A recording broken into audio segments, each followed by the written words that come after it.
Three deputies vanished on a Texas highway in 1996. 26 years later, their patrol car is found the rusty metal brakes through the murky surface of Lake Buchanan, like a ghost emerging from the depths of hell.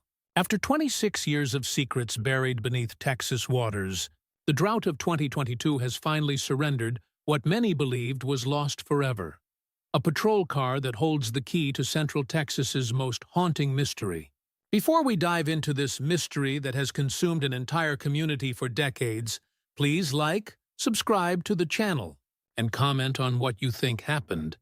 Your opinion could be the key to understanding this story.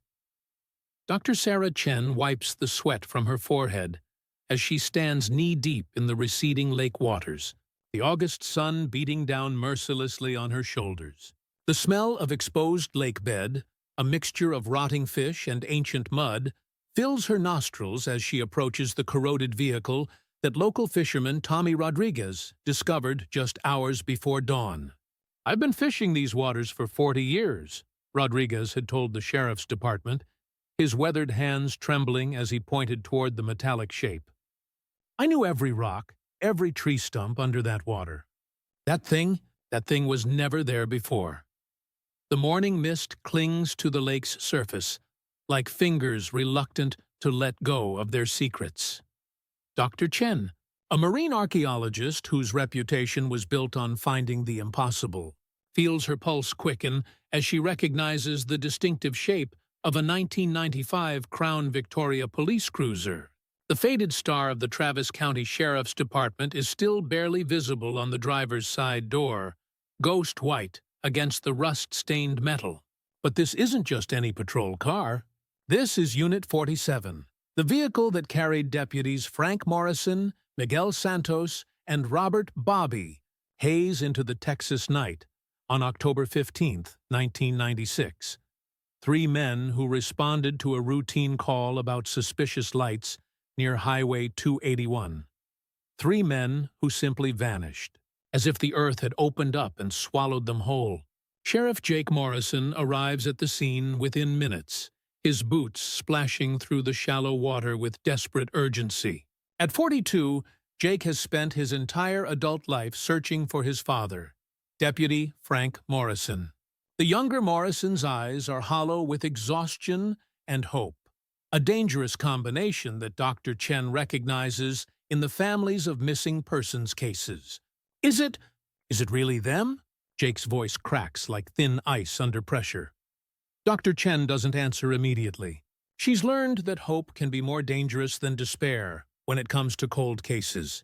Instead, she circles the vehicle, noting the way the passenger side door hangs open at an unnatural angle, how the radio antenna is bent backward, and most disturbing of all, the complete absence of human remains. The windows are rolled down, and lake weeds flow through the interior like hair in water. Dr. Chen peers inside, her trained eye cataloging every detail. The keys still dangle from the ignition. Coffee cups sit in the holders, their contents long since claimed by fish and time. But it's what she finds in the glove compartment that makes her blood run cold. 3 unopened cans of Copenhagen tobacco, still sealed in plastic. 3 watches, their faces fogged but hands frozen at exactly 11:47 p.m. And most chilling of all, 3 wedding rings, carefully placed on the dashboard as if someone had removed them with purpose. But what really happened that night 26 years ago? And if the patrol car is here, where are the men who were supposed to be inside it? The sun climbs higher over Lake Buchanan, but the shadows seem to grow longer around the rusted Crown Victoria. Dr. Chen has excavated countless mysteries from the depths of oceans and lakes, but something about this discovery feels different. Something that whispers of secrets far more dangerous than a simple accident or crime gone wrong. As she watches Sheriff Morrison's hands shake while he photographs his father's patrol car, Dr. Chen realizes this case will demand more than her scientific expertise.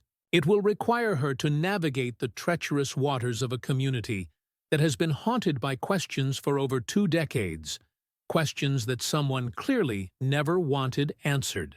The evidence room of the Travis County Sheriff's Department smells like dust and forgotten dreams. 26 years of collected memories sit in cardboard boxes, their contents yellow with age and heavy with the weight of unanswered questions. Dr. Chen runs her fingers along the spines of case files, each one representing a dead end that brought no peace to the families of Frank Morrison, Miguel Santos, and Robert Hayes. Sheriff Jake Morrison unlocks box number 1547 with hands that have performed this ritual countless times before. Inside, the original investigation files rest like sleeping ghosts. Crime scene photographs from 1996 show Highway 281 bathed in the eerie glow of police floodlights, tire tracks leading nowhere, and 3 abandoned patrol radios crackling with static that no one bothered to record. "My father was meticulous," Jake whispers, his voice barely audible in the sterile room. Every call, every traffic stop, everything went in his logbook. He pulls out a water-stained notebook, its pages brittle as autumn leaves. "But look at this." Dr. Chen leans closer, her breath fogging the protective plastic sleeve. The final entry in Deputy Frank Morrison's handwriting reads, 10:30 p.m., responding to reports of unusual aerial activity, coordinates 30.51.49 degrees, 90.98 W. Multiple witnesses report bright lights moving in non-conventional patterns. Santos and Hayes en route. But it's what comes next that makes Dr. Chen's pulse quicken. Scrawled in different handwriting, almost illegible. "They're not from around here. God help us all." "Whose writing is that?" Dr. Chen asks, though something in her gut already knows the answer will change everything. Jake's face goes pale. I don't know. It's not my father's hand.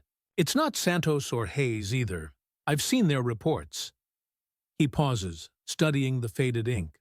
Someone else was in that car. Someone who survived long enough to write this. Message. The afternoon light, streaming through the evidence room windows, suddenly feels colder. Dr. Chen has spent her career distinguishing between evidence and coincidence, but the careful placement of those wedding rings on the dashboard wasn't random. Neither was this cryptic message. Someone wanted these clues to be found, but only by people persistent enough to look deeper than the original investigation. Maria Santos enters the evidence room like a woman walking through a graveyard. At 68, Miguel's widow still carries herself with the dignity of someone who refused to let tragedy define her, though the lines around her eyes tell the story of decades spent waiting for news that never came. She clutches a manila envelope against her chest like armor. "I should have given this to you years ago," Maria says, her voice thick with guilt and determination. "But I was scared. Miguel made me promise to wait until I was sure it was safe." Inside the envelope are photographs that make Dr. Chen's breath catch in her throat. Images of strange aircraft hovering over Texas ranch land, their lights forming geometric patterns against the night sky. But these aren't blurry UFO pictures taken by conspiracy theorists. These are high-quality surveillance photos with timestamps, GPS coordinates, and official markings. Miguel was documenting everything, Maria explains, tears streaming down her weathered cheeks. He said there were people in suits asking ranchers to sign papers, paying them cash for access to their land. He said something big was happening, and the deputies weren't the only ones asking questions. Dr. Chen examines the photographs with her magnifying glass, noting details that send chills down her spine. In one image, she can clearly see figures in military uniforms standing beside unmarked vehicles. In another, strange symbols are carved into the ground in perfect geometric patterns. But it's the final photograph that makes her hands tremble. 3 patrol cars parked in formation around what appears to be a landing site. Even in the grainy night vision quality, she can make out the distinctive shape of Unit 47. "When were these taken?" Dr. Chen asks, though she dreads the answer. "October 15th, 1996, Maria whispers. "The same night they disappeared." The evidence room falls silent except for the humming of fluorescent lights overhead. Jake Morrison stares at the photographs as if they're showing him his father's final moments. Dr. Chen feels the familiar weight of a case that's about to consume her life, but also the electric thrill of discovery that has driven her through every impossible investigation. But what did those deputies witness that night? And who were the people in uniform who clearly knew more than they ever admitted to the original investigation? As the sun sets over Austin, casting long shadows across the evidence room floor, Dr. Chen realizes that the discovery of the patrol car in Lake Buchanan wasn't the beginning of this mystery. It was just the first piece of a puzzle that someone had been carefully constructing for over 2 decades. The question now is whether they're ready for what they'll find when all the pieces finally come together. The smell of mesquite barbacoa fills the air at Rosita's diner as the morning crowd gathers around tables that have witnessed decades of whispered conversations. Dr. Chen sits in a corner booth, nursing her 3rd cup of coffee while studying the faces of longtime Marble Falls residents. Each weathered expression tells a story, and she's learned that in small Texas towns, the most important truths are often hidden in plain sight. Rosa Martinez, the diner's owner, refills Dr. Chen's cup with hands that shake almost imperceptibly. At 74, Rosa has fed this community through births, deaths, celebrations, and tragedies. Her eyes dart nervously toward the faded missing person flyers still taped to the restaurant's front window. 3 young faces frozen in time, forever 30-something, forever missing. "You're asking the wrong questions, Mija," Rosa finally whispers, leaning closer to Dr. Chen's table. The scent of corn masa and decades-old secrets clings to her apron. "Everyone wants to know what happened to those boys. But maybe you should be asking who didn't want them found." Before Dr. Chen can respond, Rosa disappears back into her kitchen, leaving behind only the lingering weight of unspoken knowledge and the sound of sizzling meat on an ancient griddle.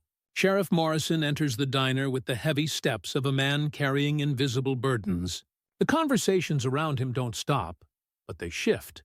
Voices lower, eyes avoid contact, and the easy laughter that filled the room moments before evaporates like steam from hot coffee. "Nobody's talking," Jake reports, sliding into the booth across from Dr. Chen. His frustration is palpable, radiating from him like heat from summer pavement. "Same story I've heard for 26 years. Everyone saw lights that night. Everyone heard strange sounds, but nobody knows anything specific enough to help." Dr. Chen watches the diner's patrons through the window, reflection in her coffee cup. She notices how certain tables fall silent when Jake approaches, how others lean in closer to whisper among themselves. This isn't the behavior of a community with nothing to hide. This is the careful choreography of people who've spent decades perfecting the art of strategic silence. "Fear," she murmurs, more to herself than to Jake.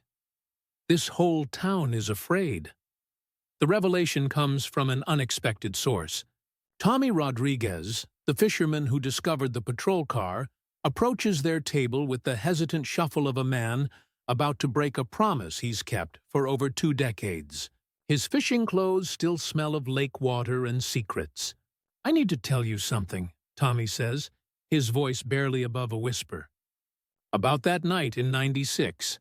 About what I saw." He glances around the diner, ensuring no one else is listening, before continuing. "I wasn't just fishing that night. I was running supplies." He pauses, the weight of confession heavy on his shoulders. "There was a camp. Military folks, but not exactly military, if you know what I mean. Private contractors, mercenaries maybe. They paid good money for fresh fish, no questions asked." Dr. Chen leans forward, her pulse quickening. "What kind of camp?" "The kind that doesn't exist on any maps," Tommy replies. "Hidden in the limestone caves about 15 miles northeast of where we found the car. They had equipment I'd never seen before, vehicles that moved without making sound, and they were testing something that made the whole sky light up like the 4th of July. Jake's hands clench into fists on the table. Why didn't you tell anyone this before? Tommy's laugh is bitter and hollow. Because 3 days after those deputies disappeared, 2 men in black suits visited my trailer. They didn't threaten me with words. They just left a newspaper clipping about a fisherman from Dallas who'd had a boating accident the week before. Man was found floating face down, his boat sunk in suspicious circumstances. The diner feels smaller suddenly, as if the walls are closing in around their conversation.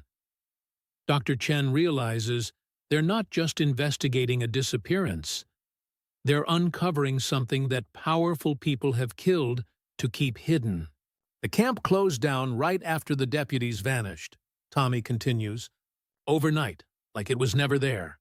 But I still have something they left behind. From his jacket pocket, he produces a small metal object, no bigger than a quarter. It's perfectly round, with strange symbols etched into its surface, and it seems to shimmer with its own internal light despite the diner's dim fluorescent bulbs. Found this washed up on the shore the morning after. Been carrying it ever since, too scared to show anyone. Tommy places the object on the table between them. Maybe it's time someone who knows about these things took a look. As Dr. Chen reaches for the mysterious artifact, she notices that every conversation in the diner has stopped. Every face is turned toward their table. The silence is so complete, she can hear her own heartbeat in her ears. But what secrets are the residents of Marble Falls still protecting? And how far will someone go to ensure that the truth about October 15, 1996, stays buried beneath the waters of Lake Buchanan? The metal object feels warm in Dr. Chen's palm, almost alive. As she studies its intricate markings, she realizes that this small piece of evidence might be the key to understanding not just what happened to 3 missing deputies, but what continues to happen in the shadows of Central Texas, even today. The black SUVs arrive at dawn like vultures circling Carry-On. Dr. Chen watches from her motel room window as 3 identical vehicles position themselves around the Travis County Sheriff's Department, their tinted windows reflecting the orange Texas sunrise like dead eyes. She doesn't need to see the federal license plates to know that her investigation has attracted the wrong kind of attention. Agent Victoria Hayes steps out of the lead vehicle with the calculated precision of someone accustomed to shutting down inconvenient questions. Her perfectly pressed suit and emotionless expression scream federal authority. But it's the way she surveys the sheriff's department, like a predator assessing its territory, that makes Dr. Chen's skin crawl. Dr. Chen, I presume, Agent Hayes says when they meet in the parking lot, her voice carrying the flat inflection of someone who's delivered bad news to too many families. I'm Agent Hayes with the Department of Homeland Security. We need to talk. The irony of the name isn't lost on Dr. Chen. Hayes, like the missing deputy Robert Bobby Hayes, whose fate she's trying to uncover. But one look at the agent's cold eyes tells her this is no coincidence. Inside the Sheriff's Department conference room, Agent Hayes spreads classified documents across the table like cards in a deadly poker game. Each page is heavily redacted, black bars obscuring information like scars across the truth. But what little remains visible makes Dr. Chen's blood run cold. Operation Dark Sky, Agent Hayes begins, her tone suggesting this briefing is more threat than explanation. Classified aerospace testing conducted between 1994 and 1998 in various locations across rural Texas. What you've stumbled onto, Dr. Chen, falls under national security classification levels that are above your clearance and above your understanding. Jake Morrison slams his fist on the conference table, the sound echoing like a gunshot in the sterile room. My father disappeared investigating your aerospace testing. 3 good men vanished because of whatever you people were doing out there. Agent Hayes doesn't flinch. Deputy Morrison, your father and his colleagues were in the wrong place at the wrong time.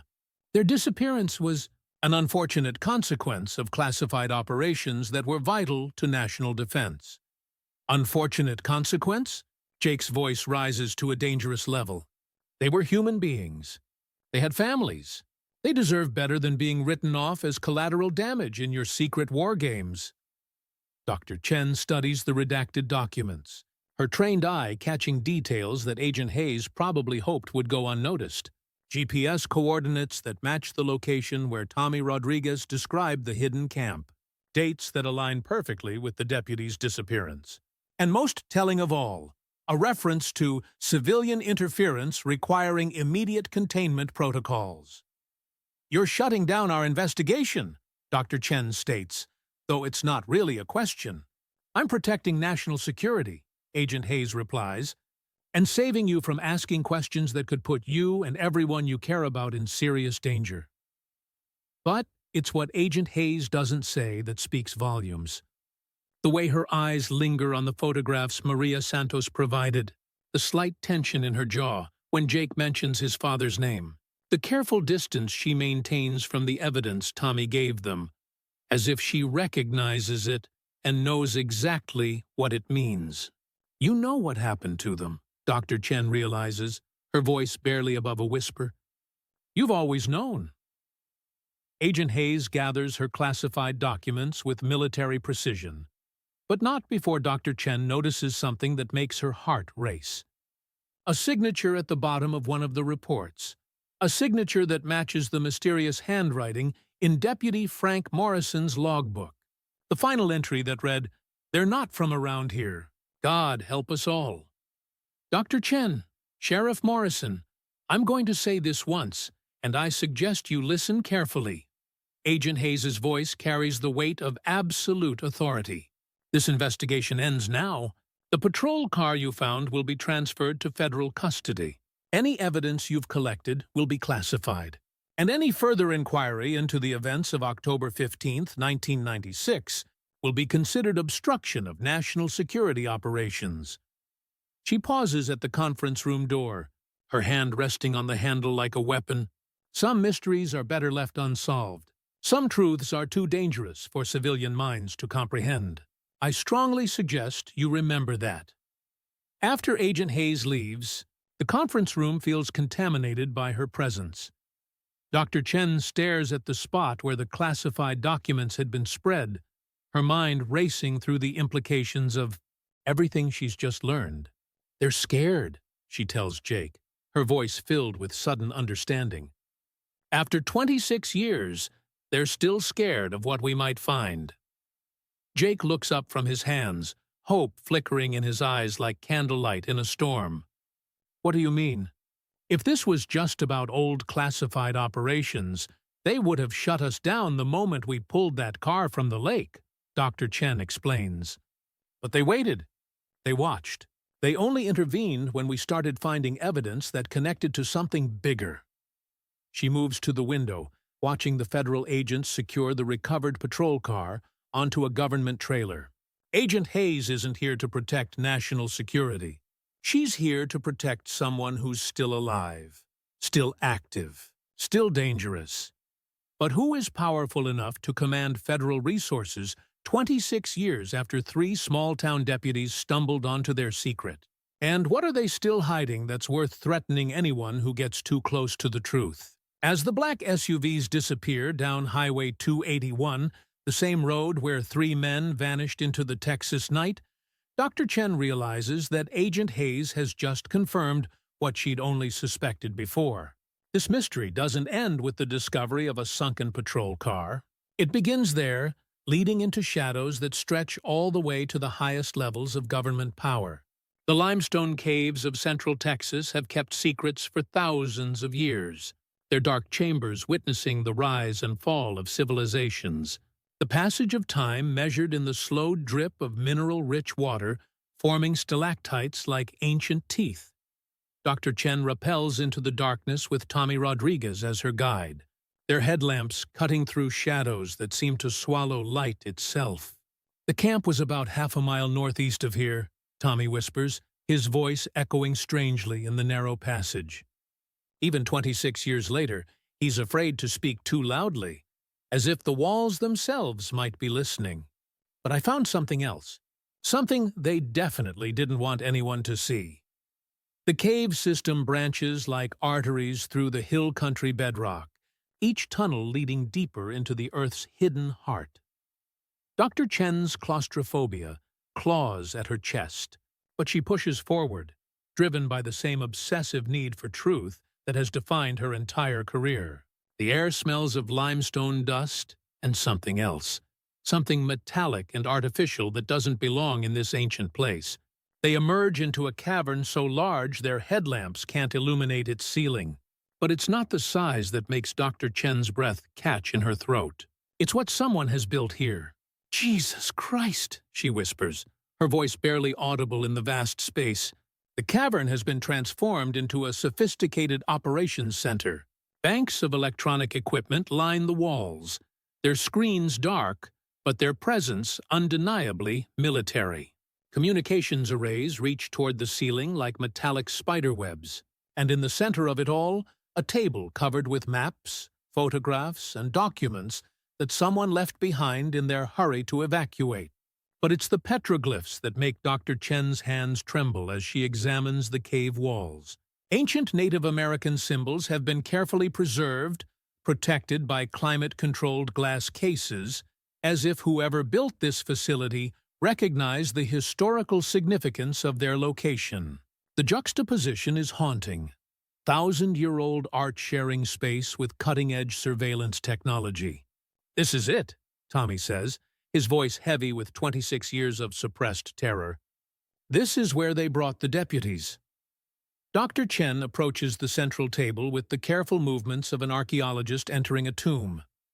The maps show detailed layouts of Central Texas ranch land, with specific properties marked in red. The photographs are aerial shots of rural areas, with mysterious burn patterns scorched into the earth in perfect geometric shapes. But it's the documents that make her blood run cold. Personnel files, background checks, surveillance reports, all dated October 1996. All focused on 3 Travis County Sheriff's deputies, Frank Morrison, Miguel Santos, and Robert Hayes. They were being watched, Dr. Chen realizes, her voice echoing in the artificial cave. For weeks, maybe months before they disappeared. One file contains dozens of photographs taken with telephoto lenses, images of Deputy Morrison leaving his house in the morning, Miguel Santos kissing his wife goodbye, Bobby Hayes playing catch with his young son in the backyard. The intimacy of the surveillance is deeply disturbing. These men were being studied like specimens under a microscope. But it's the final document in the pile that changes everything. A typed report with a header that makes Dr. Chen's heart race. Civilian Containment Protocol. Authorization. Granted, the report outlines a plan to relocate the 3 deputies to a secure facility for indefinite debriefing regarding classified exposure. It's signed with the same mysterious signature they found in Deputy Morrison's logbook, but now Dr. Chen can make out the full name. Colonel Marcus Webb, Defense Intelligence Agency. Tommy points to a darkened doorway at the far end of the cavern. "There's more," he says, his voice trembling with old fear. "That leads to the holding area." The holding area. The phrase hits Dr. Chen like a physical blow. Not a crime scene, not a burial site, a holding area. As if the deputies weren't killed, but captured. They move through the doorway into a corridor lined with small rooms, each one equipped with a cot, a sink, and a single bare light bulb. The cells are empty now, but personal items left behind tell a different story. A wedding ring in one room matches the description of Frank Morrison's band. A St. Christopher medal in another belongs to Miguel Santos. And in the third room, a child's drawing of a stick-figure family signed Love, Katie Hayes, is still taped to the wall. "They were here," Dr. Chen whispers, her voice breaking with the weight of discovery. They were alive, imprisoned in this place. But as they explore deeper into the underground facility, they find evidence of hasty evacuation. Computer hard drives have been removed, leaving only empty slots in server racks. File cabinets stand open, their contents long gone. And in what appears to have been a command center, a single message blinks on an old computer terminal. Operation terminated. All assets relocated. Site compromised. The timestamp on the message makes Dr. Chen's hands shake. October 18th, 1996. 3 days after the deputies disappeared. Tommy grabs her arm, his fingers digging into her flesh with desperate urgency. We need to leave, now, if they find out we were here. But Dr. Chen can't move. She's staring at something that changes everything she thought she knew about this case. On the wall behind the computer terminal, someone has carved 3 names with desperate precision. Frank Morrison, Miguel Santos, Robert Hayes. And beneath each name, a date, October 20th, 1996. Not the date they disappeared. A date 5 days later. What happened during those 5 days that the 3 deputies spent imprisoned in this underground facility? And if the message on the computer is accurate, where were they relocated when the operation was terminated? As Dr. Chen and Tommy flee the cave system, racing toward daylight and safety, she realizes that the discovery of this hidden facility has answered one question while raising dozens more. The deputies weren't killed that night on Highway 281. They were captured, imprisoned, and then moved to another location entirely. But by whom? And for what purpose that was so vital to national security that it justified destroying 3 families and terrorizing an entire community for over 2 decades. The phone call comes at 3:17 a.m., jerking Dr. Chen from uneasy dreams filled with underground chambers and carved names. The voice on the other end is gravelly, aged by decades of cigarettes and secrets, but there's an urgency that cuts through her sleep-fogged mind like a blade. Dr. Chen, my name is Harold Peterson, retired NASA engineer. I've been following your investigation, and there are things you need to know before it's too late. She sits up in her motel bed, the rough sheets tangling around her legs as adrenaline floods her system.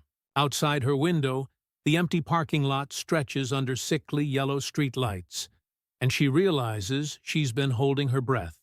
I'm dying, Peterson continues, his words carrying the weight of a man making his final confession. Lung cancer. Maybe 6 weeks left. And I can't take these secrets to my grave. Not when those families deserve to know the truth. They meet at a 24-hour truck stop on the outskirts of Austin, the kind of place where nobody asks questions and conversations disappear into the rumble of diesel engines. Peterson is exactly what Dr. Chen expected. A thin man in his 70s with yellowed fingers and eyes that have seen too much. But it's what he carries in his weathered briefcase that makes her hands tremble. Operation Dark Sky wasn't just about testing aircraft, Peterson begins, spreading classified documents across the sticky Formica table. It was a joint venture between private defense contractors and a shadow division within NASA. We were developing technology that could, let's call it, relocate personnel without leaving traditional evidence. The documents he shows her are stamped with security clearances she's never seen before. Blueprints for underground facilities, transport protocols for sensitive human assets, and most chilling of all, psychological profiles detailing how to break down civilian resistance to voluntary relocation. The 3 deputies stumbled onto a test site where we were demonstrating this technology to potential buyers, Peterson continues, his voice barely audible above the truck stop's ambient noise. Foreign governments, private military contractors, organizations that needed people to disappear without the messy complications of murder investigations. Dr. Chen stares at the documents, her trained mind struggling to process the implications. You're talking about a kidnapping operation sanctioned by the U.S. government. I'm talking about something far worse than that, Peterson replies. We weren't just making people disappear. We were perfecting the art of making them willing participants in their own erasure. He pulls out a series of psychological evaluation reports, each one bearing the names Frank Morrison, Miguel Santos, and Robert Hayes. The assessments detail weeks of interrogation, psychological manipulation, and what the clinical language describes as identity restructuring protocols. They broke them, Dr. Chen whispers, horror creeping into her voice. They didn't break them, Peterson corrects, his eyes reflecting decades of guilt. They convinced them that their families would die if they ever tried to come home. They showed them fabricated evidence of cartel threats, government corruption, conspiracies that would endanger everyone they loved if they didn't cooperate with relocation. The truck stop's fluorescent lights flicker overhead, casting shifting shadows across Peterson's weathered face as he continues his confession.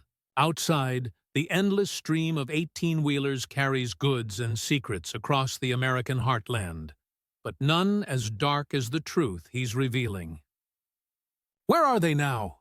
Dr. Chen asks, though she's not sure she wants to know the answer. Peterson's smile is bitter and broken. That's the beautiful part of the program. They're hiding in plain sight. New identities, new lives, new families even. Living normal, productive lives while their original families mourn them as dead. He slides a final document across the table, a list of relocated assets with their new identities. 3 names jump out at her like accusations. David Miller, construction foreman in Phoenix. Carlos Rodriguez, insurance agent in Denver. William Thompson, high school teacher in Portland. Frank Morrison is now David Miller, Peterson explains, his voice heavy with the weight of destroyed lives. Miguel Santos became Carlos Rodriguez, and Bobby Hayes is living as William Thompson, teaching American history to teenagers who have no idea their instructor was once a Texas deputy who stumbled onto the government's darkest secret. Dr. Chen stares at the addresses listed beneath each false name, her mind reeling with the implications. These men have been alive for 26 years, living new lives while their families grieved, while their children grew up without fathers, while their wives remarried or died alone, thinking they were widows. "Why are you telling me this?" she asks, her voice barely above a whisper. Peterson's laugh is hollow and bitter. "Because Agent Victoria Hayes isn't just trying to shut down your investigation. She's the one who's been monitoring the relocated assets for over 2 decades. She's the program's enforcement arm, and she knows that any exposure of Operation Dark Sky will unravel the entire network." The revelation hits Dr. Chen like a physical blow. Agent Hayes, the federal agent who'd threatened them just days before, wasn't protecting national security. She was protecting a criminal conspiracy that had torn 3 families apart and created a template for disappearing inconvenient witnesses. "There's more," Peterson continues, pulling out a series of surveillance photographs. "Hayes has been watching the families for years, making sure they never get too close to the truth. Every time Sheriff Morrison's investigation gained momentum, every time Maria Santos hired a private investigator, every time Bobby Hayes' son started asking too many questions, Hayes was there to redirect, discredit, or intimidate. The photographs show Agent Hayes in various disguises, watching Jake Morrison from across the street, sitting in cars outside Maria Santos's restaurant, following Bobby Hayes' grown children to their jobs and homes. The scope of the surveillance is breathtaking and terrifying. "She knows you found the underground facility," Peterson warns, his eyes reflecting genuine fear.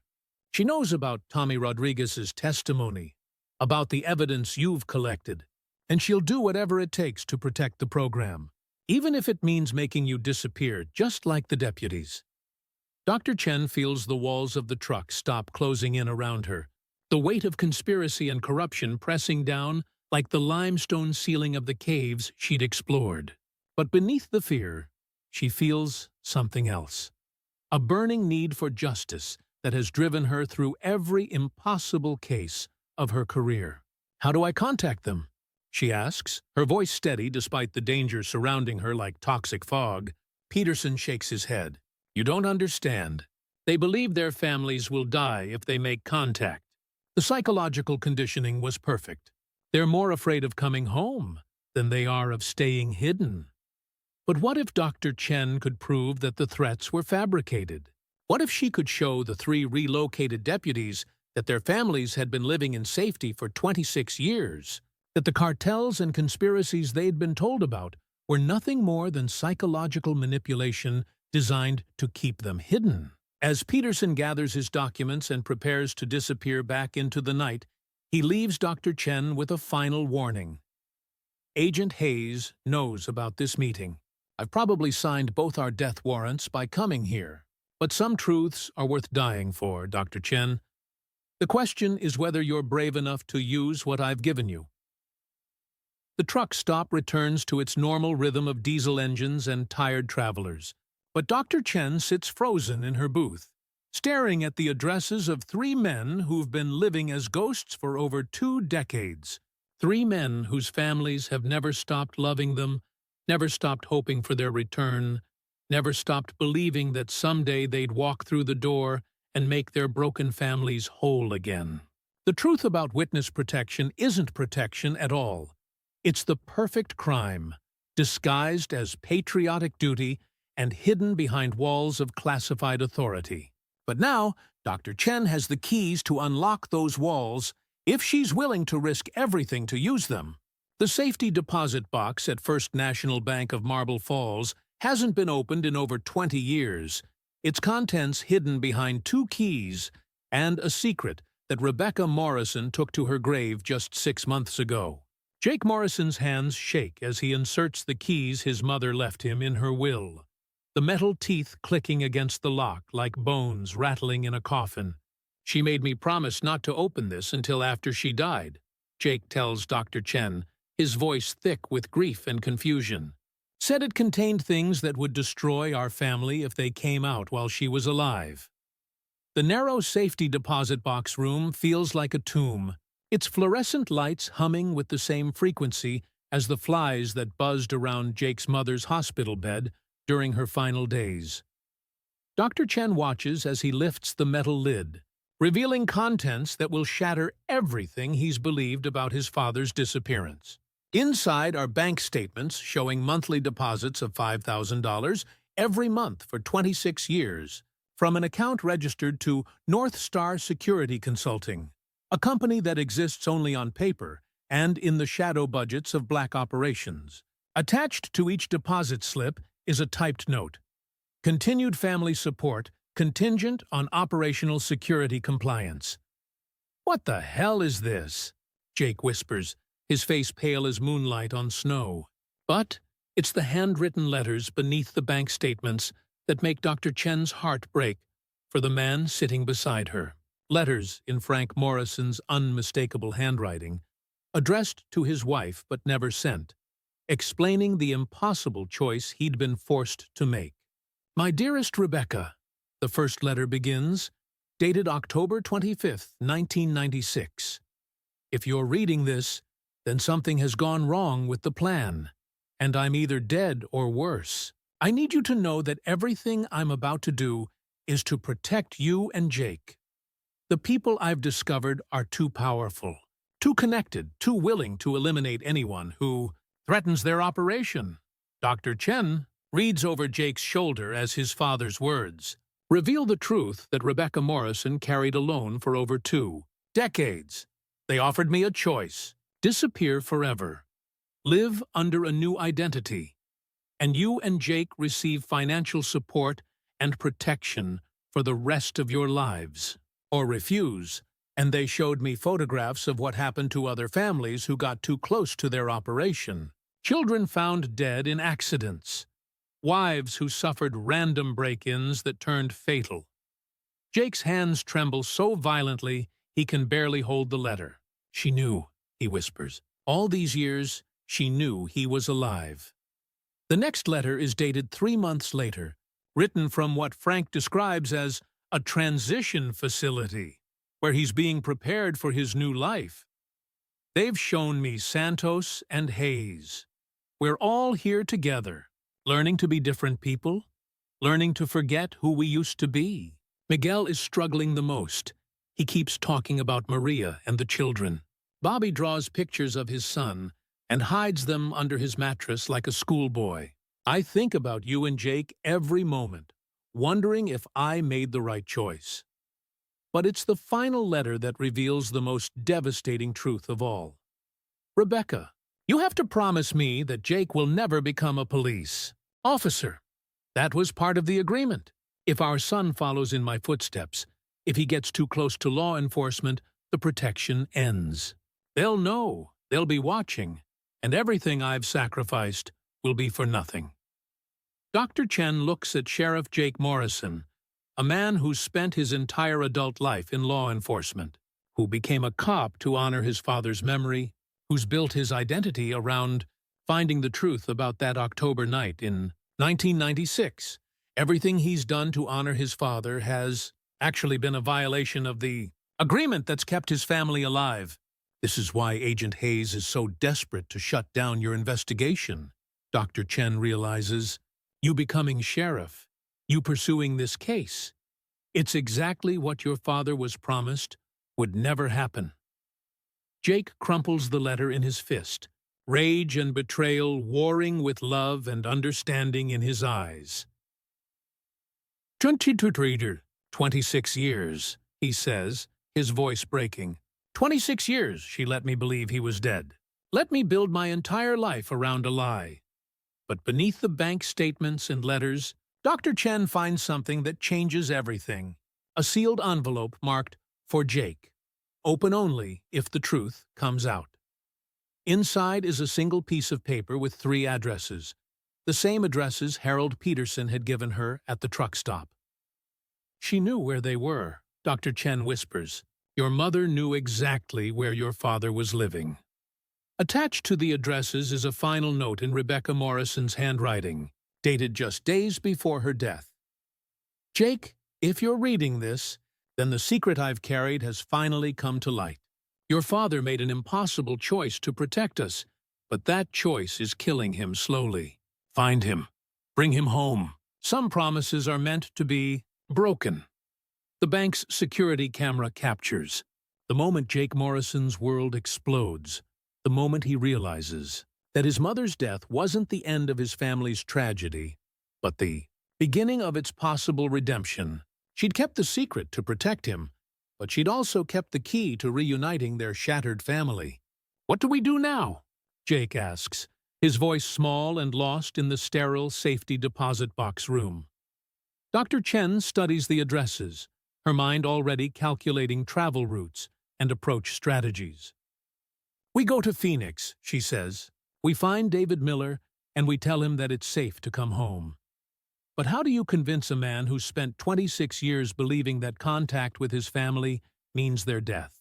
How do you undo psychological conditioning that was designed by experts to be unbreakable? As they leave the bank, carrying the secrets that Rebecca Morrison died protecting, Dr. Chen realizes that the hardest part of their investigation isn't finding the missing deputies. It's convincing them that they're no longer missing, that the threats that drove them into hiding were lies designed to keep them isolated and afraid. The truth about family betrayal cuts both ways. Sometimes we lie to the people we love to protect them, and sometimes the people we trust most lie to us for the same reason. But in either case, the cost of those lies can destroy the very families they were meant to save. The construction site in Phoenix swelters under the Arizona sun, the air shimmering with heat waves that make the distant mountains look like mirages. Dr. Chen and Sheriff Morrison sit in their rental car across the street, watching a man who died 26 years ago direct a crew of workers building what will someday be luxury condominiums for people who can afford to escape their pasts. David Miller, formerly Deputy Frank Morrison, has aged into his false identity with the careful precision of a man who's spent decades practicing how to be someone else. His hair is grayer now. His shoulders carry the weight of secrets instead of a badge. But when he turns toward their car, Jake Morrison gasps like he's seen a ghost. That's him, Jake whispers, his voice breaking with 26 years of suppressed grief. That's my father.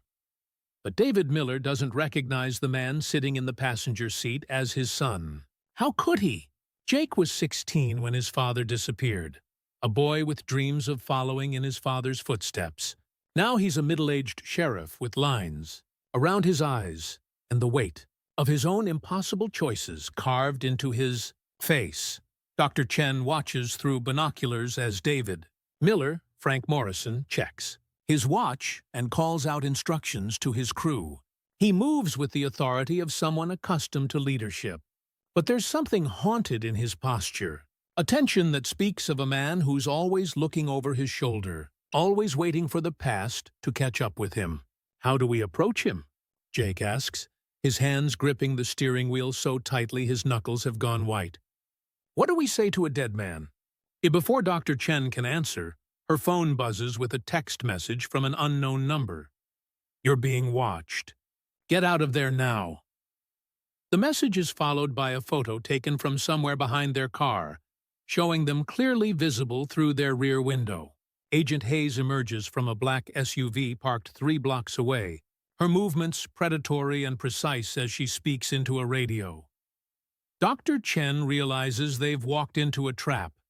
Hayes has been monitoring David Miller, just as Harold Peterson warned, waiting for someone to make contact so she can eliminate the threat to Operation Dark Sky. "We have to warn him," Dr. Chen says, opening her car door despite the danger. "If Hayes thinks we're about to expose him, she'll activate termination protocols." They cross the street with forced casualness, trying to look like potential clients rather than investigators who've uncovered a 26-year-old conspiracy. The construction workers pay them no attention, but David Miller looks up from his blueprints with the wariness of a man who's spent decades expecting bad news. "Tortedro, Mr. Miller?" Dr. Chen approaches him with her hands visible, her voice carefully neutral. "My name is Dr. Sarah Chen. I'm a marine archaeologist from Texas, and I need to speak with you about October 15th, 1996. The color drains from David Miller's face, like water from a broken dam. He glances around the construction site, checking exits and escape routes with the reflexes of a man who's never stopped being a police officer, even under a false name. "I don't know what you're talking about," he says, but his voice carries the tremor of someone whose worst nightmare has just materialized in broad daylight. Jake steps forward, removing his sheriff's badge and holding it where David Miller can see it. "I don't sense it either, Fanadadro."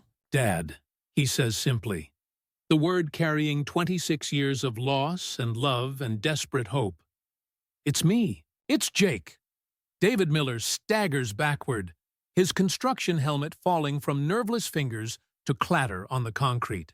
For a moment, his carefully constructed identity cracks like a mask, and Frank Morrison looks out through eyes that haven't seen his son since the boy was in high school. "Jake?" The name comes out as barely a whisper. "Jesus Christ, Jake, you can't be here." "They told me. They said if anyone from home made contact." "The threats weren't real," Dr. Chen interrupts, her voice urgent as she notices Agent Hayes approaching from across the street. "The cartels, the conspiracies, the danger to your family. It was all psychological manipulation to keep you hidden." But David Miller shakes his head violently, backing toward his truck with panic written across his weathered face. "You don't understand. They showed me photographs. Dead children, murdered wives, families destroyed because someone talked too much." "Dad, please!" Jake pleads, tears streaming down his face. "Mom died 6 months ago. She knew where you were. She left me letters, bank statements, everything. The payments, the threats, all of it was to keep you away from us." The revelation hits David Miller like a physical blow. "Rebecca is dead?" "Cancer," Jake whispers. "She died calling your name, asking for forgiveness for keeping your secret." David Miller falls to his knees on the hot concrete, 26 years of suppressed grief exploding out of him in racking sobs. The construction workers stop their hammering to stare, but Dr. Chen's attention is focused on Agent Hayes, who's now close enough that they can see her reaching inside her jacket. "We need to go," Dr. Chen says urgently. "All of us." "Right now." But David Miller can't move. He's staring at his son, his boy who grew up to be a sheriff despite the warnings, who built his life around finding a father who was never really lost and trying to reconcile 26 years of careful lies with the truth standing in front of him. Miguel and Bobby, he manages to say through his tears. Are they? Alive, Dr. Chen confirms. Carlos Rodriguez in Denver, William Thompson in Portland. We know where they are, and we know how to contact them. David Miller looks up at his son, seeing for the first time the man Jake has become, the life he's built, the family he's created without a father's guidance. Your mother, he whispers. Was she happy? Jake helps his father to his feet, the roles reversed after 26 years of separation. She loved you until the day she died, he says. She kept your wedding ring in a box by her bed. She never remarried, never dated, never stopped believing you'd come home someday. Agent Hayes is 50 yards away and closing, her hand now clearly gripping a weapon inside her jacket. Dr. Chen realizes they have seconds to act before the reunion becomes a bloodbath. But what happens when a man who's spent 26 years being someone else discovers that everything he sacrificed was based on lies? And how do you undo psychological conditioning that was designed to be unbreakable, especially when the people who created it are willing to kill to keep their secrets hidden? As father and son embrace in a construction site in Phoenix, surrounded by the sound of hammers building new dreams from broken ground, Dr. Chen realizes that finding the truth was only the beginning. The real challenge is keeping everyone alive long enough to act on it. The airplane cabin feels smaller with each passing mile as they fly toward Denver. The three fugitives from a truth that powerful people will kill to suppress. David Miller sits by the window, staring down at clouds that look like cotton fields from his Texas childhood, his hands still shaking from 26 years of suppressed grief and sudden freedom. Miguel always loved the mountains, he tells them, his voice hoarse from crying and explanations. Said he was going to take Maria to Colorado for their anniversary someday. Show her snow falling on pine trees. Dr. Chen studies the insurance office address they've traced Carlos Rodriguez to, noting how the man formerly known as Miguel Santos has built his new life around helping people protect what they love most. The irony isn't lost on her. A man forced to abandon his family now spends his days helping strangers secure their families' futures. Jake Morrison can't stop staring at his father, as if he's afraid the man will disappear again if he looks away. What was it like? He asks quietly. Living as someone else for so long? David Miller's laugh is bitter and broken. You wake up every morning and practice forgetting who you used to be.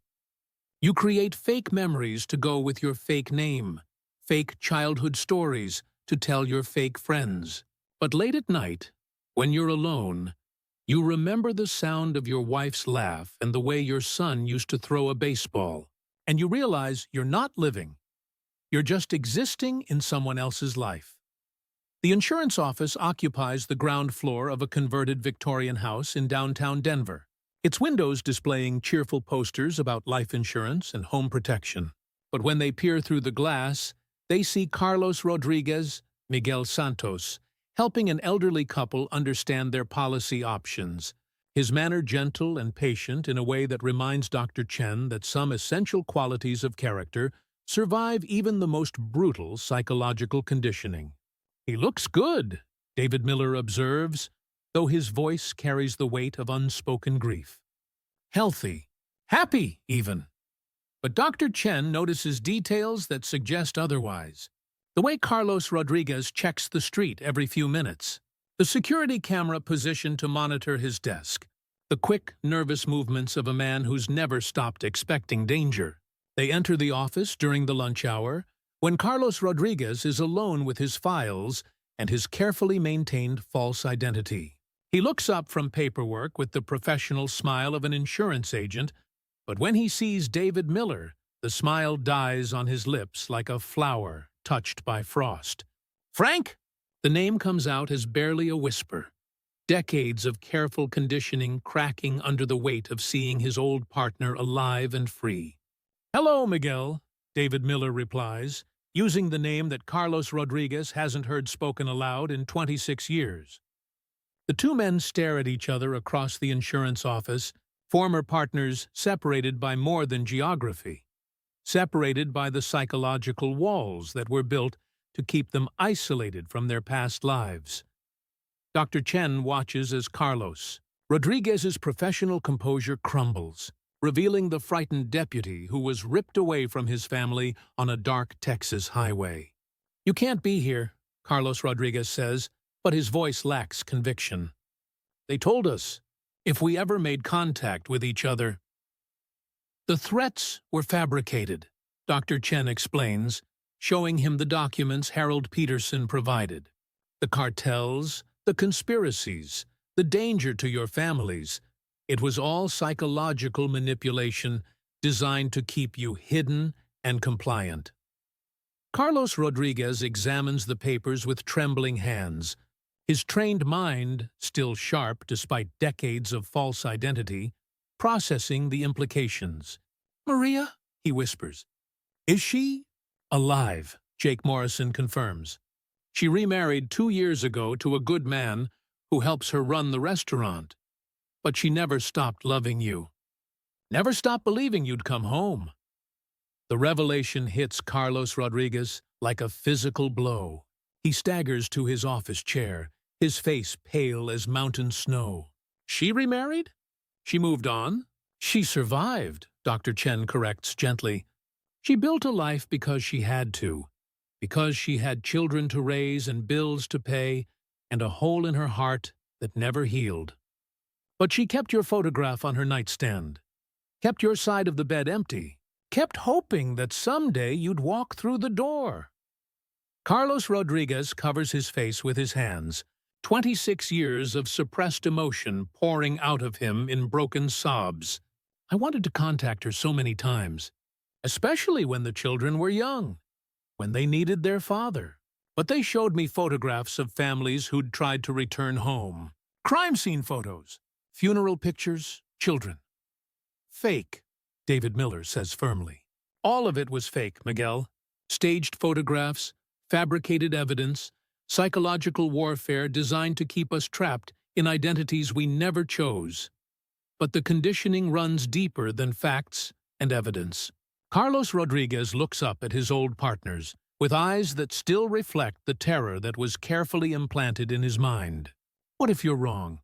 What if making contact puts them in danger? What if Agent Hayes decides that the risk is too great and—" He doesn't finish the sentence, but they all understand. After 26 years of believing that love equals danger, that contact means death, the psychological barriers are almost impossible to overcome.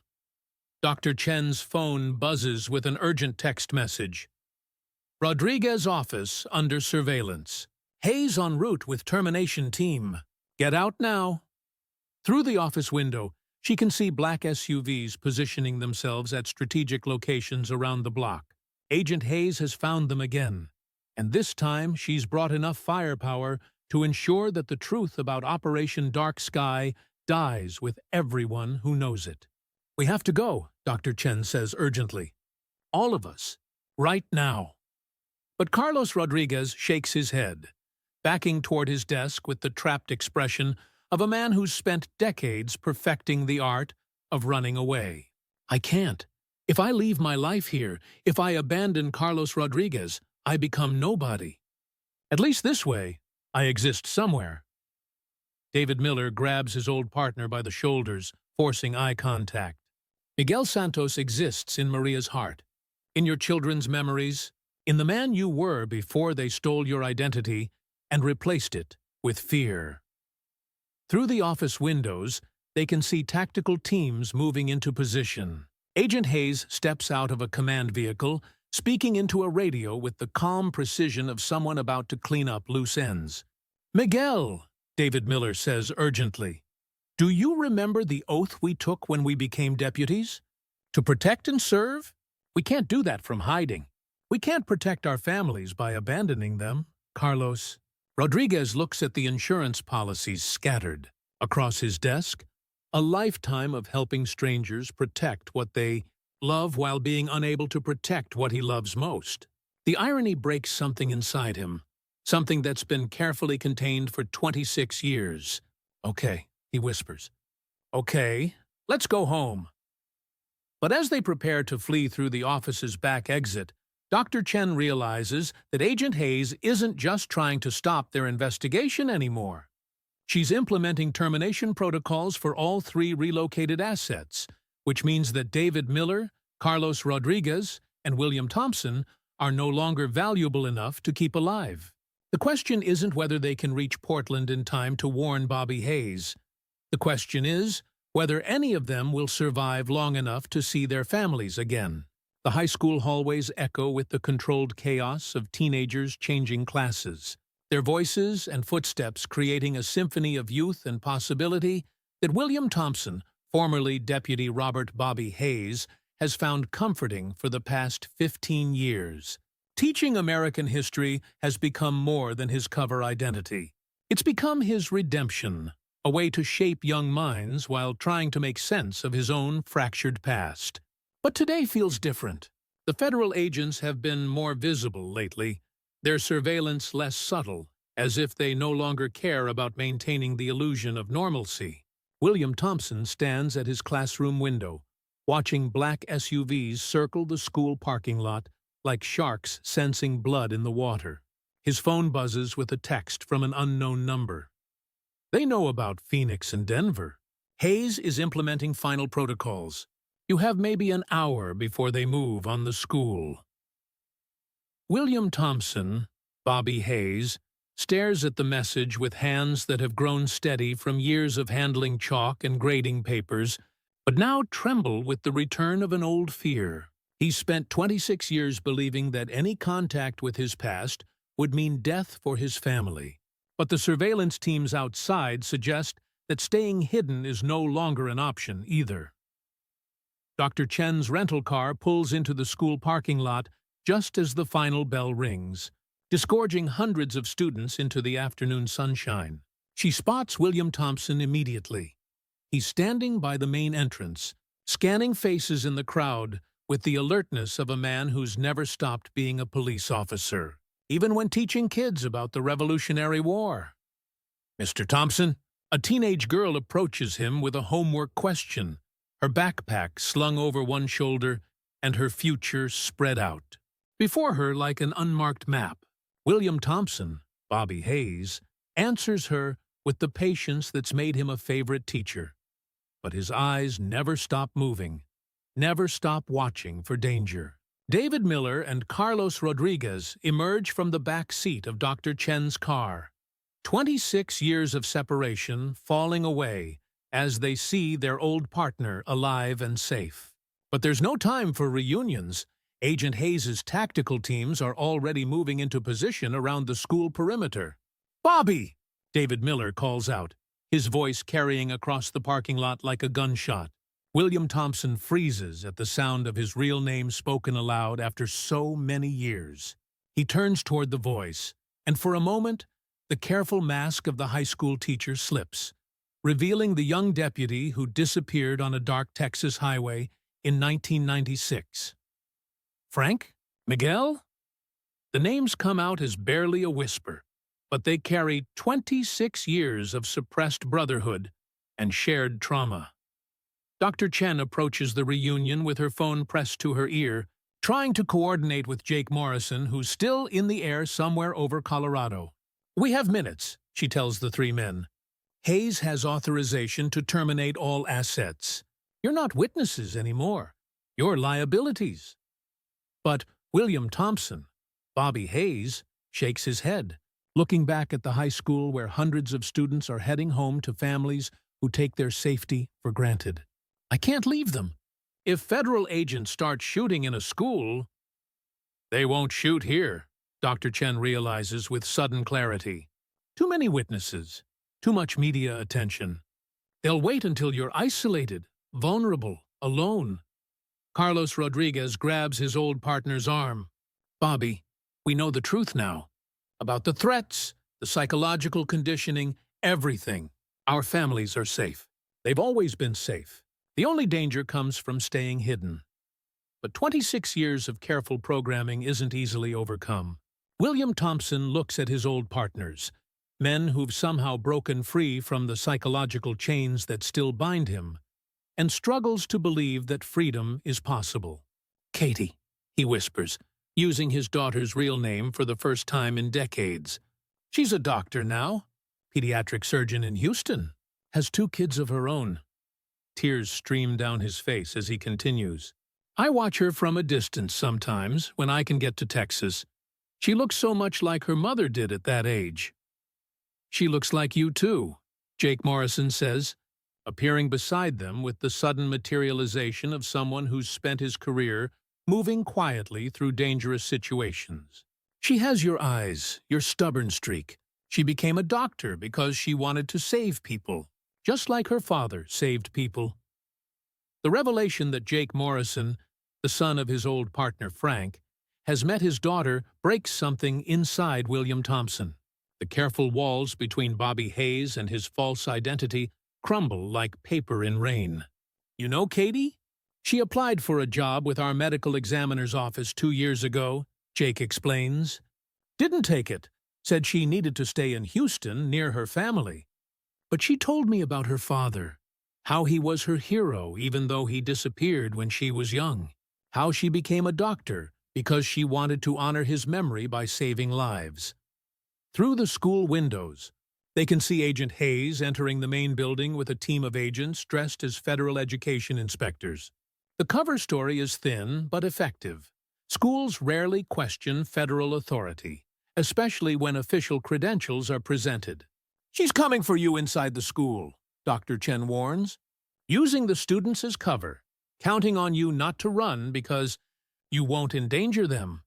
William Thompson, Bobby Hayes, looks at his classroom windows where posters about the Constitution and the Bill of Rights remind students about the principles their country was founded on. The irony isn't lost on him. He spent 15 years teaching kids about justice and freedom while living as a prisoner of lies. "Mr. Thompson?" The same teenage girl who'd asked about homework approaches again, but this time her expression is worried. "There are some weird government people asking about you in the principal's office. They have guns." The moment crystallizes with perfect clarity. Bobby Hayes looks at his old partners, at Dr. Chen, who's risked everything to uncover the truth, at Jake Morrison, who grew up without a father because of lies and manipulation. Then he looks at his students streaming past them, young people who trust their teacher to protect them from a world that's often more dangerous than they realize. "Get them out," he tells Dr. Chen. "All of them. Pull the fire alarm, call in a bomb threat, whatever it takes to clear the school." "What about you?" David Miller asks, though he already knows the answer. Bobby Hayes smiles with the calm certainty of a man who's finally remembered who he really is. "I'm going to do what I should have done 26 years ago. I'm going to arrest Agent Hayes for kidnapping, conspiracy, and 26 years of psychological torture." But as he walks back toward the school building, where armed federal agents are hunting him through hallways filled with teenagers, Dr. Chen realizes that Bobby Hayes isn't just reclaiming his identity. He's preparing to sacrifice his life to protect his students, just as he once sacrificed his freedom to protect his family. The question isn't whether they can save Bobby Hayes from Agent Hayes' termination protocols. The question is whether they can save him from his own heroic instincts before his past finally catches up with his present. The fire alarm screams through Jefferson High School like a banshee announcing the end of the world, its piercing wail drowning out everything except the thundering of 1,000 teenage feet heading for the exits. Dr. Chen watches from the parking lot as Agent Hayes realizes her carefully planned termination has been turned into a very public spectacle, with local news crews already responding to reports of a federal incident at the school. Bobby Hayes moves through the emptying hallways with the muscle memory of a man who spent his career walking into dangerous situations. But this time, he's not just a deputy responding to a call, he's the call, the target. The reason armed federal agents are stalking through a high school like predators hunting wounded prey. Mr. Thompson. Agent Hayes's voice echoes from the main office, artificially sweet and utterly terrifying. We just need to ask you a few questions. There's no need to make this difficult. Bobby Hayes positions himself in the central hallway, where multiple security cameras will record whatever happens next. After 26 years of living in shadows, he's finally ready to step into the light, even if it kills him. My name is Deputy Robert Hayes, badge number 247, Travis County Sheriff's Department, he announces, his voice carrying the authority of a man who's remembered his true identity. Agent Hayes, you're under arrest for kidnapping, conspiracy, and violations of civil rights under color of federal authority. Agent Hayes emerges from the administrative wing, flanked by two tactical officers, their weapons drawn but lowered in deference to the dozens of security cameras recording every moment. Her face carries the cold calculation of someone who's spent decades cleaning up messes, for people who prefer their problems to disappear quietly. "Deputy Hayes," she says, her voice dripping with false sympathy. "You're confused, suffering from what our psychologists would call dissociative identity disorder, brought on by years of stress and isolation. William Thompson is having a psychological break, imagining he's someone from his past. But Bobby Hayes has spent 15 years teaching American history, and he understands the power of documentation better than most. From his jacket pocket, he produces the metal artifact that Tommy Rodriguez found, the same object that started Dr. Chen's investigation, and holds it up where the cameras can record its strange symbols and unnatural luminescence. This is evidence of illegal experimentation conducted by Operation Dark Sky, he announces to the security cameras, to the empty hallways, to the world that's been lied to for 26 years.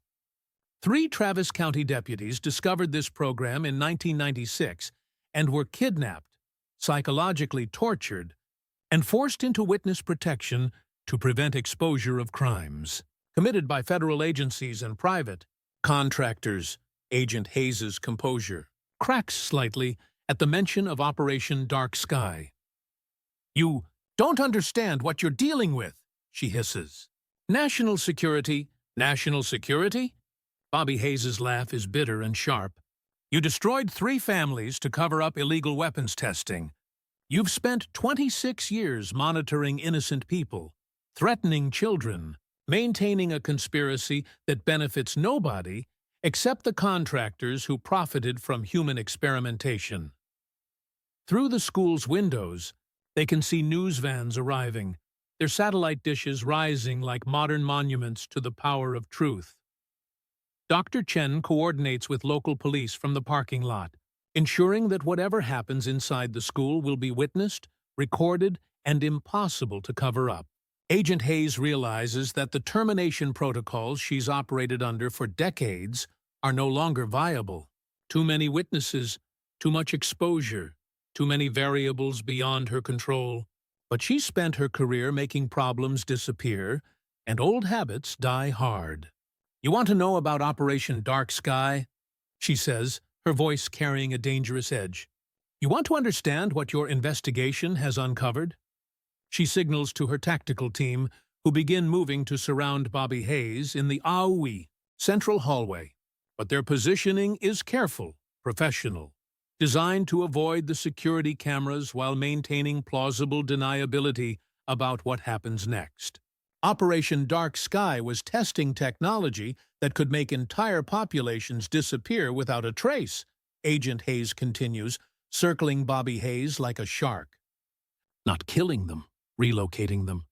Moving inconvenient people to places where they could be productive, useful, controlled. Your 3 deputies stumbled onto the beta test. The revelation hits Bobby Hayes like a physical blow. Human trafficking. You were perfecting human trafficking on an industrial scale. "We were solving problems," Agent Hayes corrects. Dissidents, whistleblowers, journalists who asked too many questions, all relocated to facilities where they could contribute to society without endangering national interests. Your little group was supposed to be proof of concept. 3 test subjects who would disappear so completely that their own families would eventually stop looking. But the psychological conditioning had an unexpected side effect. Instead of breaking the 3 deputies, it had transformed them into something more dangerous than witnesses. It had made them martyrs who refused to stay buried. The only problem, Agent Hayes continues, was that your families never stopped believing you were alive, never stopped investigating, never accepted the official story about your disappearance. Bobby Hayes backs toward the main entrance, where sunlight streams through glass doors and the sound of gathering crowds grows louder. Because love doesn't disappear just because people do. Because some bonds are stronger than fear. Outside, David Miller and Carlos Rodriguez position themselves where the news cameras can see them clearly, ready to tell their stories to reporters who are already sensing a scandal that could reach the highest levels of government. Jake Morrison coordinates with local police, ensuring that federal authority won't be enough to suppress what's about to unfold. "You can't kill us all," Bobby Hayes tells Agent Hayes, his voice steady despite the tactical officers closing in around him. Too many people know the truth now. Too many witnesses. Too much evidence. Agent Hayes smiles with the cold satisfaction of someone playing a final card. "Who said anything about killing you?" She produces a small device from her jacket, something that looks like a sophisticated radio transmitter but hums with the same unnatural frequency as the metal artifact Bobby Hayes carries. The psychological conditioning you've lived under for 26 years included embedded triggers, specific frequencies that can activate programmed responses. The device emits a high-pitched whine that makes Bobby Hayes stagger, his hands clutching his head as memories and false identities war for control of his consciousness. The careful integration between Robert Hayes and William Thompson begins to fracture. 26 years of psychological manipulation reasserting itself with technological precision. "You see," Agent Hayes explains as Bobby Hayes struggles to maintain his sense of self, "we never really freed you from the program. We just gave you longer leashes." But what Agent Hayes doesn't realize is that Dr. Chen has been recording everything through the school's security system, broadcasting it live to news outlets and federal oversight committees. The technology that was meant to control the 3 deputies is being exposed in real time, its mechanisms laid bare for the world to see. As Bobby Hayes fights to maintain his identity against electronic assault designed to shatter his mind, the question becomes whether 26 years of love and determination are stronger than the government's most sophisticated weapons for destroying human consciousness. The electronic frequency pierces through Bobby Hayes' skull like needles made of sound, each pulse designed to fragment his consciousness and return him to the compliant state that Operation Dark Sky perfected over decades of human experimentation. But 26 years of teaching teenagers has given him something the program's architects never anticipated: an absolute refusal to give up on people he's sworn to protect. "Fight it, Bobby!" David Miller's voice carries through the school's windows from the parking lot, where news cameras are capturing every moment of the federal assault on a high school teacher. "Remember who you are. Remember Katie." The name of his daughter cuts through the electronic assault like a blade through fog. Bobby Hayes drops to his knees in the hallway, his hands pressed against his ears, but his voice remains steady as he speaks to the security cameras recording his struggle. "My name is Robert Hayes," he gasps, each word a victory against the technology trying to erase him. "My daughter is Katie Hayes, born September 12, 1978. My wife was Jennifer Hayes, died of cancer in 2003, while I was being held prisoner by my own government." Agent Hayes increases the frequency intensity, her face twisted with frustration as her psychological weapon fails to achieve the instant compliance it was designed to produce. "You're William Thompson," she insists, her voice taking on the hypnotic cadence used during the original conditioning sessions. "You teach American history. You have no family. You have no past. You exist only to serve your assigned identity." But Dr. Chen has been studying the frequency patterns through the school's audio system, and her marine archaeology background includes experience with sonar technology that operates on similar principles. She patches herself into the school's PA system from her phone, broadcasting a counter-frequency that disrupts Agent Hayes' control device. The electronic assault stops abruptly, leaving Bobby Hayes gasping on the hallway floor but mentally intact. Agent Hayes stares at her malfunctioning device with the expression of someone whose most reliable weapon has just turned to ash in her hands. 26 years, Bobby Hayes says, rising to his feet with the deliberate movements of a man reclaiming his identity one breath at a time. 26 years you kept us prisoners in our own minds, afraid to love our families, afraid to live our lives, afraid to be who we really are. Through the windows, the gathered crowd has grown to include federal investigators from oversight committees, journalists from major networks, and civil rights attorneys who smell the biggest government scandal in decades.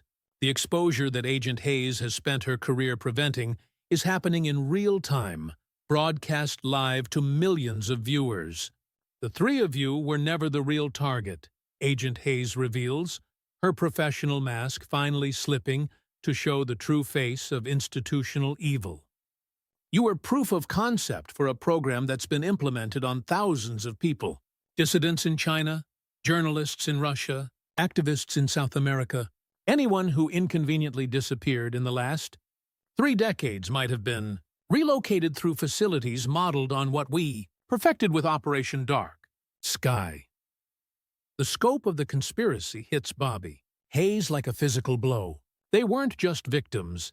They were unwilling pioneers in a technology of human erasure that's been exported around the world, refined and improved through decades of practice on people whose families never stopped searching for them.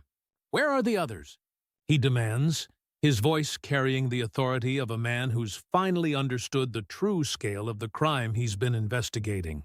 How many other families are mourning people who are still alive, still imprisoned in false identities? Agent Hayes laughs, the sound cold and brittle in the empty hallway. Do you think this ends with your little reunion? Do you think exposing Operation Dark Sky will somehow undo 26 years of psychological architecture? She's right, and Bobby Hayes knows it.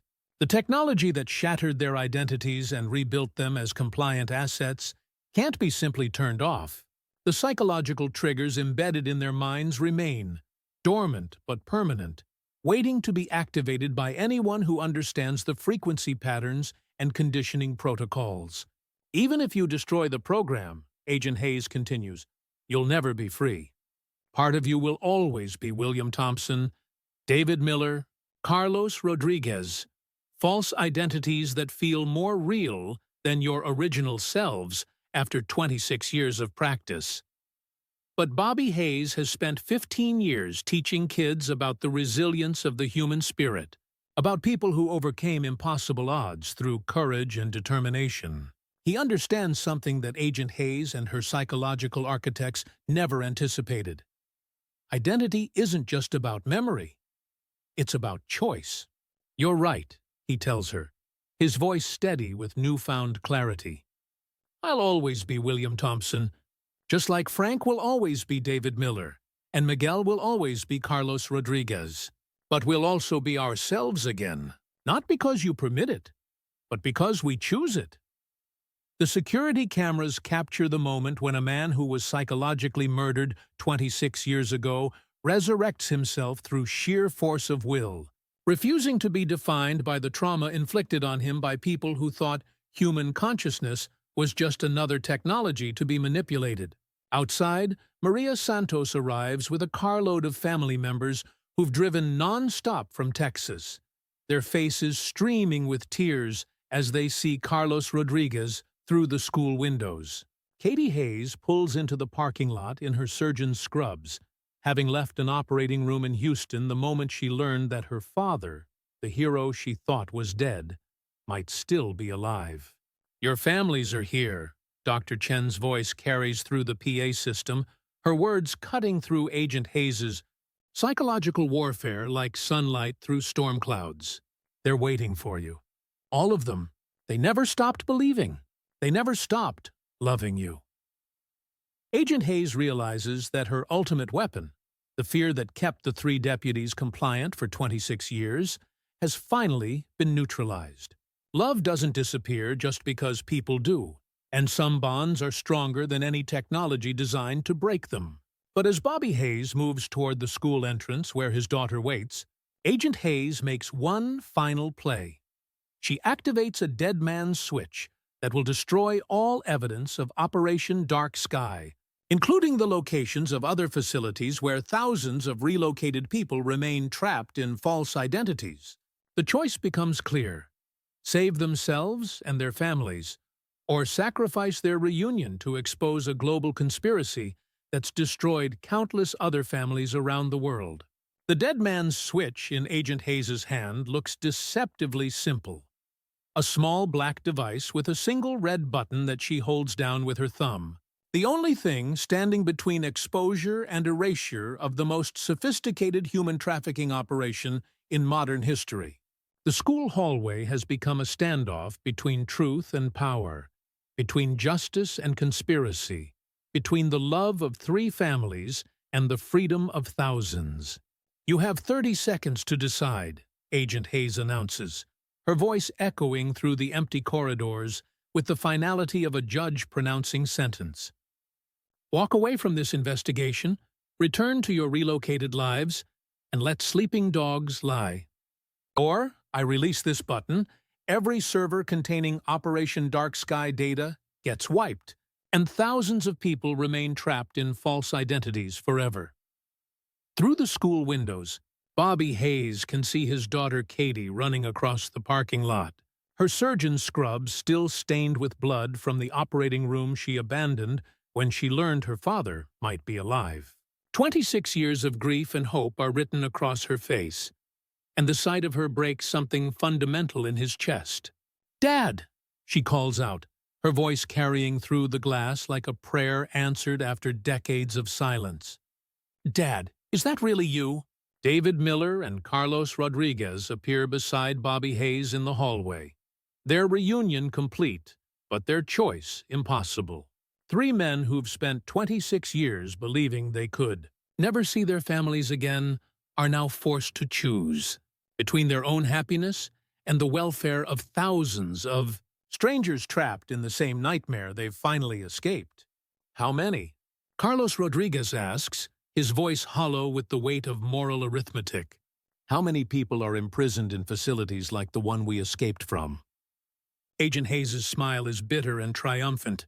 The program has processed over 15,000 relocations across 47 countries. Political dissidents, investigative journalists, environmental activists, anyone who asked inconvenient questions about powerful people, all of them living under false identities, all of them convinced their families will die if they ever try to come home. 15,000 families destroyed. 15,000 people erased from existence and rebuilt as controllable assets. 15,000 love stories interrupted by technology that treats human consciousness like computer software to be deleted and rewritten. Dr. Chen's voice crackles through the PA system, her words carrying desperate urgency. "Bobby, the data servers are located in underground facilities in Nevada, Montana, and Virginia. If Hayes destroys the files, we'll never be able to identify the relocated people or reunite them with their families." Bobby Hayes looks at his old partners, seeing his own impossible choice reflected in their eyes. They can have their lives back, their families, their identities, their futures, but only by condemning thousands of other people to the same fate they've endured for 26 years. "What would you do?" Bobby Hayes asks Agent Hayes, genuine curiosity in his voice.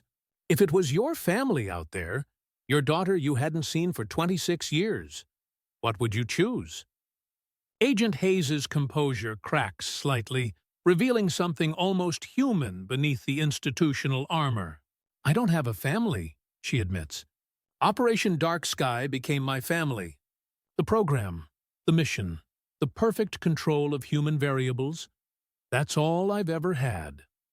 The revelation explains everything. Agent Hayes isn't just enforcing the program, she's its primary victim. A woman so thoroughly institutionalized that she's forgotten what normal human connection feels like. So committed to controlling others that she's lost control of herself. Then you can't understand what you're asking us to give up, David Miller says, his voice gentle with unexpected compassion.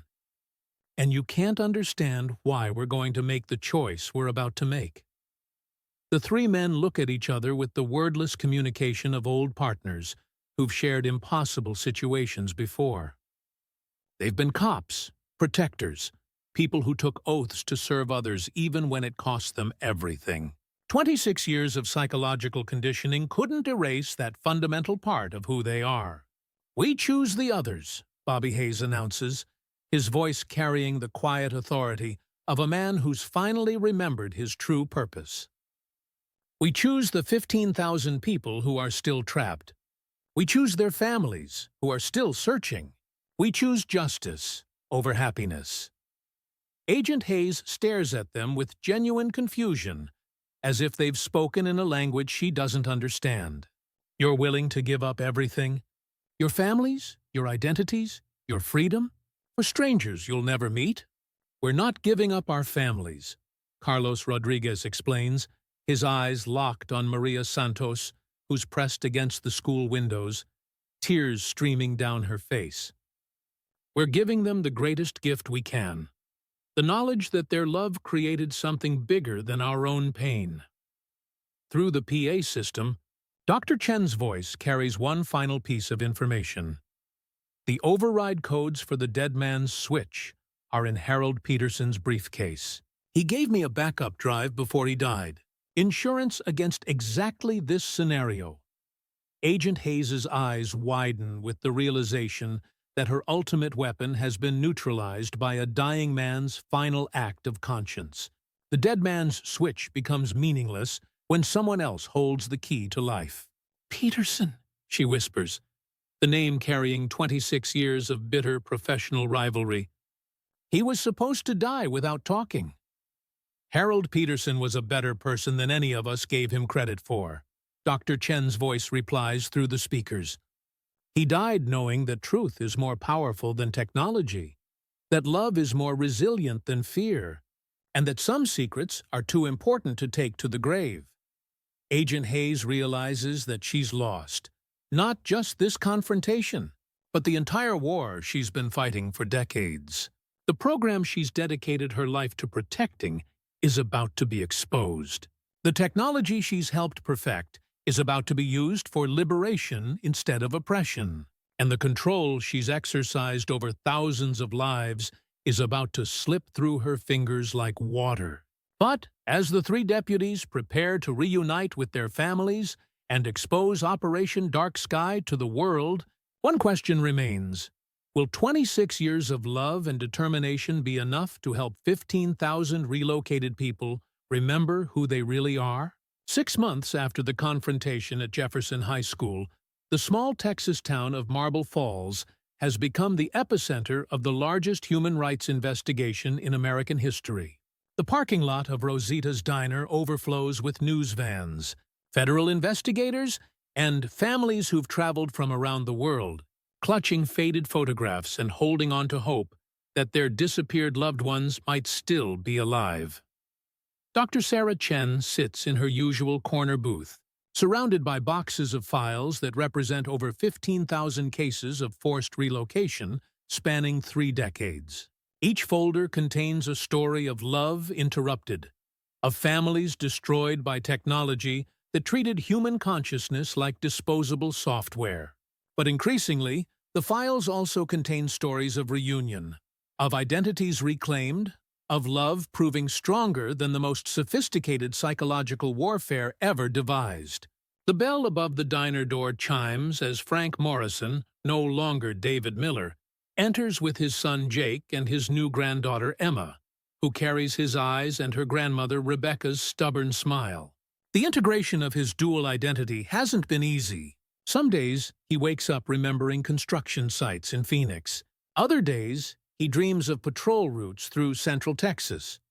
But love, he's discovered, is flexible enough to embrace all the parts of who he's become.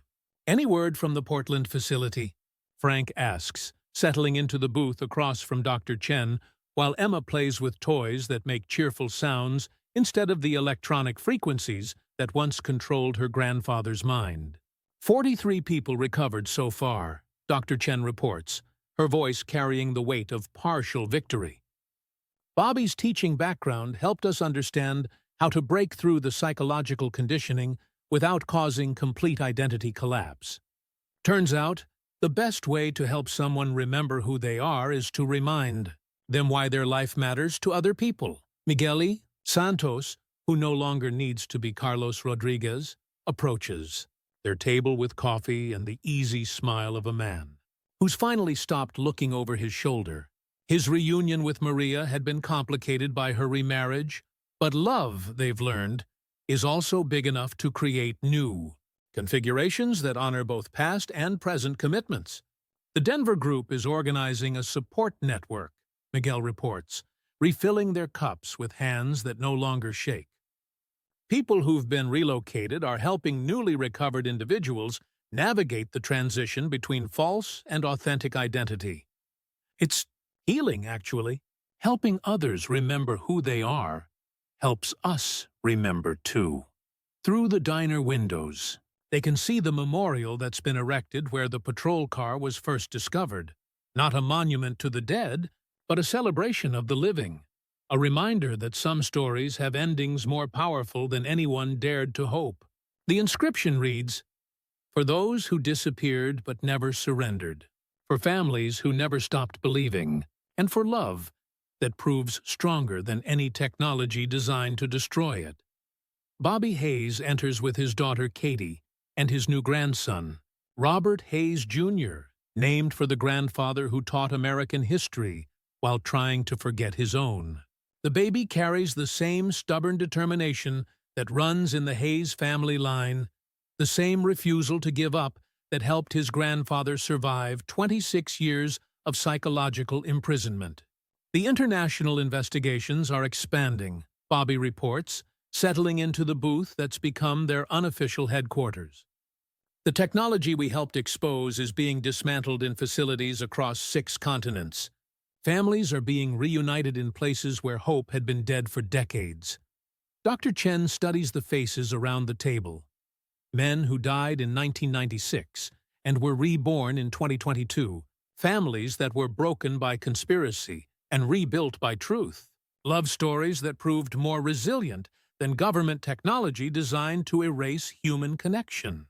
But the victory isn't complete, may never be complete. Some of the relocated individuals have chosen to remain in their new identities, finding peace in lives built from psychological rubble. Others struggle with integration, carrying dual memories that sometimes conflict, sometimes complement each other. "What about Agent Hayes?" Jake Morrison asks, bouncing his daughter on his knee while she babbles in the universal language of babies who expect the world to make sense. "Protective custody," Dr. Chen explains.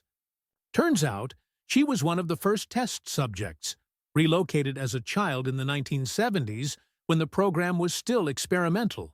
Her entire identity was constructed by Operation Dark Sky. She doesn't know who she really is, and may never recover those memories. The irony is profound. The woman who spent decades controlling the psychological architecture of others was herself the program's greatest victim.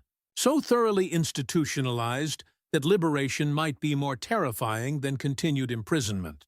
Rosa Martinez approaches their table with a plate of fresh empanadas, her eyes bright with tears that have become commonplace in a town where impossible reunions happen daily.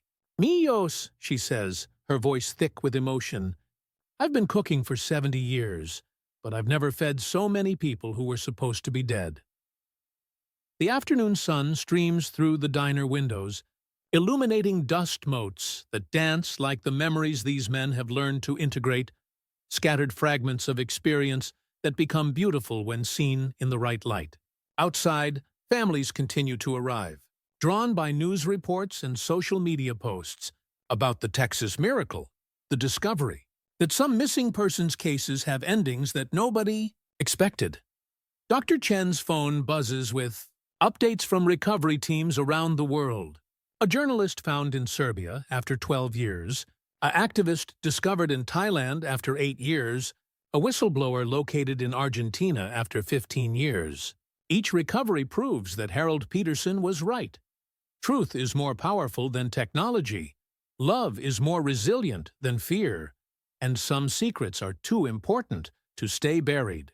Do you ever regret it?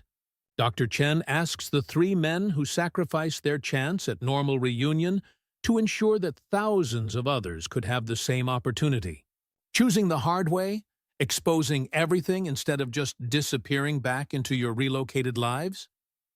Frank Morrison looks at his son Jake, who grew up to be the kind of police officer his father always hoped he'd become.